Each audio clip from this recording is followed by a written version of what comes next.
Hello जी, अस्सलाम वालेकुम। क्या हाल है गाइस? उम्मीद है आप सब ठीक होंगे। अल्हम्दुलिल्लाह से जी मैं भी बिल्कुल ठीक हूँ। वेलकम है आपका न्यू व्लॉग में। तो जिन लोगों ने अभी तक मेरे चैनल को सब्सक्राइब नहीं किया, कर ली सब्सक्राइब कर दें, लाइक कर दें एंड शेयर कर दें। तो जी हमारी नई सुबह का आगाज़ हो चुका है और यहाँ पर जी हमने सुबह सुबह जो है जितनी भी बेडशीट्स और चादरें थी अपनी चारपाइयों की वो चेंज की। चेंज करने के बाद जी हमने जो था अली की पुरानी वाली पैंट को काट के उसकी निक्कर बना दी, क्योंकि उसने फाड़ ली हुई थी। तो मैं क्या पुत्र ए लगाओ जी जुगाड़। तो इसीलिए जो उसकी हमने निक्कर बनाई, तो वो भी मैं कह रही थी नहीं नहीं नहीं, जब ट्यूबवेल पे जाके गर्मियों में नहाओगे तब ये पहन के जाना। तो खैर लगते प्रॉपर कुड़ियां दी शॉर्ट्स ही निकल रही सी। तो खैर से जी अली ने फ़ौरन से उतारी। उतारने के बाद जी बेडशीट्स वगैरह उतारी थी, साथ साथ हमने कपड़े धोने थे इसीलिए लगा ली थी जी हमने मशीन, क्योंकि कपड़े काफ़ी दिनों से काफ़ी ज़्यादा ही हो गए थे। तो खैर फिर जी इसीलिए हमने लगाई मशीन। और आज था हमारा मशीन डे, यानी कि संडे भी नहीं है, इसीलिए फिर भी हमने मशीन लगा ली। तो खैर ये जी काम साथ साथ चलते रहते हैं और करने पड़ते हैं। और कभी कभार आपके साथ ऐसा मौका होता है कि जब आप कपड़े धोने बैठ जाओ सारा दिन ना बंदे को निबड़न वाले पासे जाता ही नहीं। ਅੱਜ ਮੇਰਾ ਵੀ ਉਹਨਾਂ ਦਿਨਾਂ 'ਚ ਇਹ ਦਿਨ ਸੀ, ਕਿਉਂਕਿ ਮੈਨੂੰ ਮੋਟਰ ਨੇ ਨਹੀਂ ਨਿਬੜਨ ਦਿੱਤਾ। ਸਾਡੀ ਟੂਟੀ ਪਾਣੀ ਚੁੱਲੂ ਚੁੱਲੂ ਕਰ ਰਹੀ ਸੀ। ਮੈਨੂੰ ਇਹ ਨਹੀਂ ਸੀ ਸਮਝ ਆ ਰਹੀ ਇਹਨੂੰ ਮਸਲਾ ਕੀ ਹੈ। ਤੇ ਮਸਲਾ ਬਾਅਦ ਸਾਨੂੰ ਪਤਾ ਲੱਗਾ ਸੀ ਜਾ ਕੇ ਸਾਡੀ ਫਜਰ ਮੈਡਮ ਮਕੈਨਿਕੀਆਂ करती रही, किधर मोटर के प्रेशर ਨੂੰ ਘਟ कर छड़िया सा, यानी कि जो ऊपर वाल होता है उसको जाके इसने छेड़ा था। और ये भी हमारे इल्म में तब आया जब हमें लाइबा ने बताया, क्योंकि असा तो हाई में ही कभी जान ही नहीं दी थले। तो है जब भी लाइबा सफाई वगैरह करती है बस अपनी रौनक के लिए इसको साथ ले जाती है और जाके मैडम और ही जाके थले बस मोटर ना लगे रहते। मैं क्या मैडम ये काम नहीं सही, किसी दिन ये नवे साड़ी कुड़ी मोटर ना लग जाए। तो खैर जी इसीलिए फजर जो है वो अब बहुत एहतियात के साथ ऊपर ही रहेगी, नीचे नहीं जाएगी। तो खैर कपड़े वगैरह अल्हम्दुलिल्लाह हमारे धुल चुके थे, मोटर का प्रेशर हमने ठीक करवा लिया था हस्बैंड से कह के। और साथ साथ जी हमारी ग्रिल वगैरह धुल रही थी, क्योंकि काफ़ी धूल मट्टी पड़ा हुआ था जालियों के ऊपर। तो खैर साथ साथ जी मेरा तो काम ख़त्म कपड़े का, और दूसरा हमारा शुरू यानी कि खाना बनाना। तो खैर से जी आज हम बना रहे हैं करेले गोश्त। इसीलिए जी सारी चीज़ें जो थी वो मैंने यहाँ पर रख ली और प्रॉपर थोड़ी थोड़ी करके हम बाहर भेजेंगे और यहाँ पर रख के हम हंडिया बनाएंगे। तो खैर यहाँ पर दूध जो था वो बॉयल होने के लिए हमने ऊपर चढ़ाया हुआ था। दूध तकरीबन बॉयल हो चुका था। अब इसको उतारेंगे नीचे और अपना जी क्या करेंगे, हंडिया बनाएंगे। तो खैर आज मैं बना रही हूँ करेले गोश्त। तो यहाँ पर अच्छे से करेलों को निचोड़ने के बाद अच्छे सबसे पहले अच्छे से वॉश करने के बाद 2-3 दफ़ा इसको मैंने वॉश किया, नमक लगा के रख लिया हुआ था। और वॉश करने के बाद जितना ज़ोर है ना थोड़े अन्ना ज़ोर ला दो और बनाओ करेले गोश्त।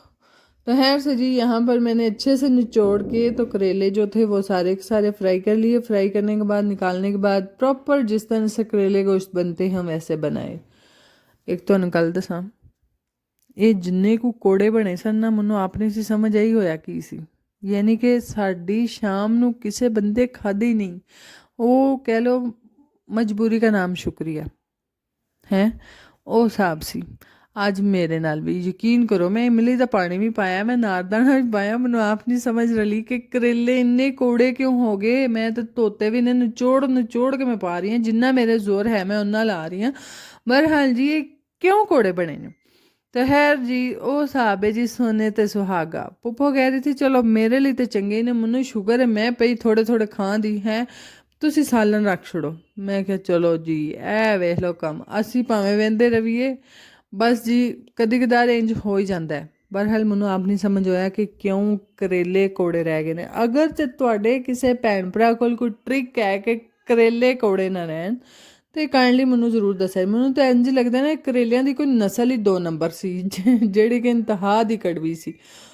पता नहीं तो अगे जिन्नी बारी मैं बनाए ने करेले इंज कोड़े नहीं बने।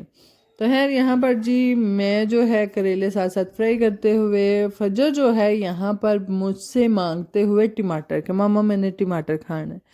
मैं कहा नहीं पुत्र जी टमाटर नहीं खाएगा। और काफ़ी दिनों से ये जब भी फ्रिज खोलती है अंदर से टमाटर देख के ये खाती है, पता नहीं उनकी जुनून चढ़िया। ਬਹਰਹਾਲ ਜੀ ਔਰ ਤੇ ਕੰਮ ਸੋ ਕੰਮ ਛੱਡੋ, ਜਦੋਂ ਕੱਪੜੇ ਧੋਵੋ ਉਦੋਂ ਤੁਹਾਡੇ ਹੱਥ ਪੈਰ ਬੜੇ ਸੋਹਣੇ ਹੁੰਦੇ ਨੇ ਹੈ, ਨਹੁੰ ਵੀ ਵੇਖੋ ਕਿੱਡੇ ਸਾਫ਼ ਸੁਥਰੇ ਹੋ ਜਾਂਦੇ ਨੇ। चलो एक तो फ़ायदा ਹੁੰਦਾ ना कपड़े धोने का।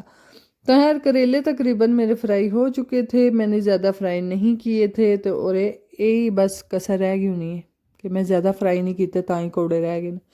बहरहाल जी करेले फ्राई करने के बाद जो था यहाँ पर प्रॉपर आप करेले गोश्त बनाएंगे और खाएंगे शाम को कड़वे कड़वे करेले। तो यार ज़िंदगी में आप कभी कभार आपके साथ हो ही जाता है, फिर बंदा की करे हैं, की करे, कुछ भी ना करे, बस चुप करके हंडियां पकाई जे तजर्बे करे अपने नवे नवे। अगली बारी मैं गुड़ पा दें विच मिठे हो जाते हैं। यहाँ पर जी जिंदगी में जब पहली दफ़ा मैंने हंडिया बनाना शुरू की थी तब मैंने करेले या फिर भिंडी का सालन बनाया था। मुझे परफेक्ट नहीं पता, मुझे जहाँ तक शक पड़ता है कि मैंने करेले बनाए हैं।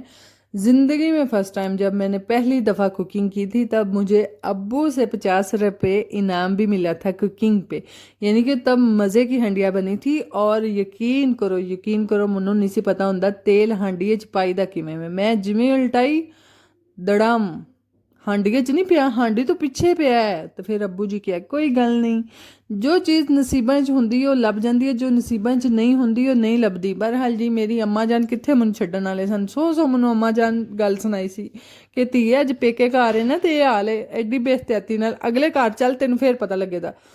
तो कोई गल नहीं अम्मा जी, शुरू शुरू तो बंदा डिग डिग के सवार हुंदा ना, तो हुण सवार हो गया असीं फिर।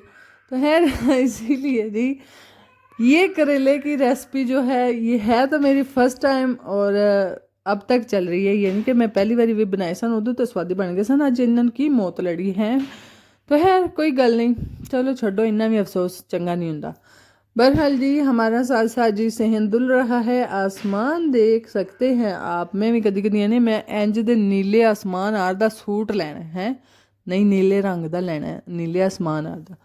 तो है वो तो कभी ज़िंदगी में शौक पूरा होगा इंशाल्लाह, अगर रब ने चाहा तो।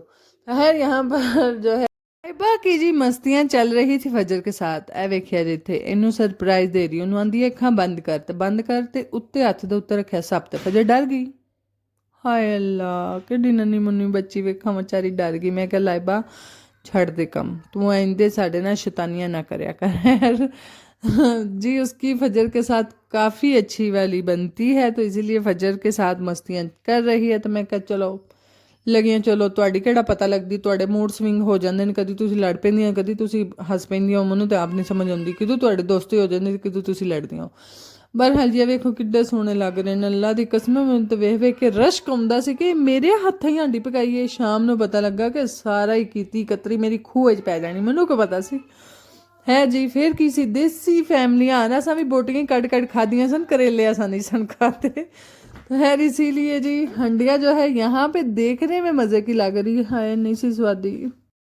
फिर क्या था, फिर जी साढ़े सारे घर का टब्बर जड़ा ना मन्नू मत्तां देन लग पिया। कोई क्या विच प्याज फ्राई करके पाना सी मिठी हो जानी सी, कोई क्या नहीं बड़े सही बने ने, यानी कि बस पुप्पो दी हद तक सी बड़े सही बने ने, क्योंकि उन्होंने खोड़ी शह खा लेंदे ने, असी नहीं खा सकते।